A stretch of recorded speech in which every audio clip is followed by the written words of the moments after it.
Parte la stagione del Savio, inizia con i puledri di 2 anni, sono in 11 al via, 1 Chelsea dei Greppi, 3 Coffee Time B, 4 Cenca F, 5 Costa Rica Pax, 6 Crinto Light, in seconda fila 7 Christine R, 8 Corrado Jet, 9 Clash Laumar, 10 Sherivit, 11 Callisto, 12 Chopin GM.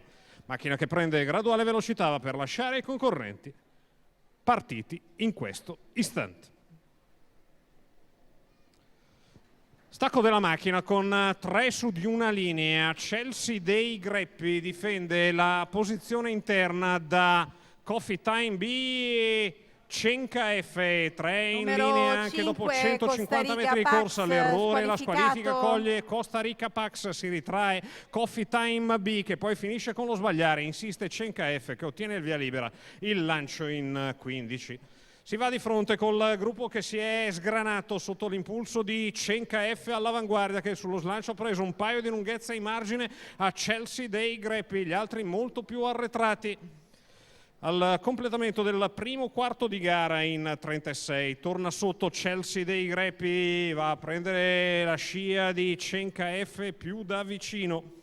Quando si è al completamento dei 600 la fisionomia di gara è ormai definita, almeno per quel che riguarda la testa della corsa. A 48,2 ha tirato un bello stop lungo l'arco della piegata di sinistra. Battistrada, Cenca F che davanti alle tribune guida nei confronti di Chelsea dei Greppi, poi Sherivit che va a riprendere contatto, i due seguiti da Crinto Light e Cristina R, per linee esterne anche Callisto. Il giro di gara chiuso in 1,4 scarso, 33 addirittura di seconda frazione, li sta portando tutti quanti a spasso Cenca F al completamento dei 1000 metri iniziali, il chilometro passato in 1,19,4, quando si va a metà addirittura opposta torna ad accelerare a Battistrada che mette in difficoltà Sherivit, in difficoltà di meccanica a 500 scarsi dalla conclusione. Cenca F è in vantaggio, sempre pedinata un paio di lunghezze da Chelsea e Greppi, la dritta opposta in 15,37 di terza frazione, 1,34 i 1.200 con Cenca F che amplia il margine di vantaggio nei confronti di Chelsea e Greppi lungo l'arco della piegata conclusiva. Cenca F che se n'è andata,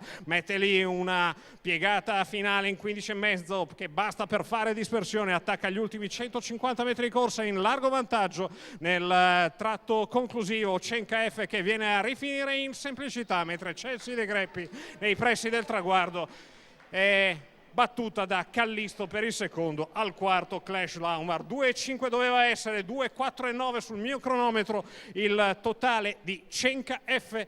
Andrea Farolfi, il train di Walter Zanetti, i colori del signor Mauro Prospero, Man of Many Mission e Leggende Bessi, il numero 4 sul tabellone al primo posto, 2,23 al totalizzatore in totale semplicità. Al secondo Callisto, al terzo Chelsea dei Greppi, 4,11,1 è l'ordine d'arrivo della prima di Cesena targata 2020.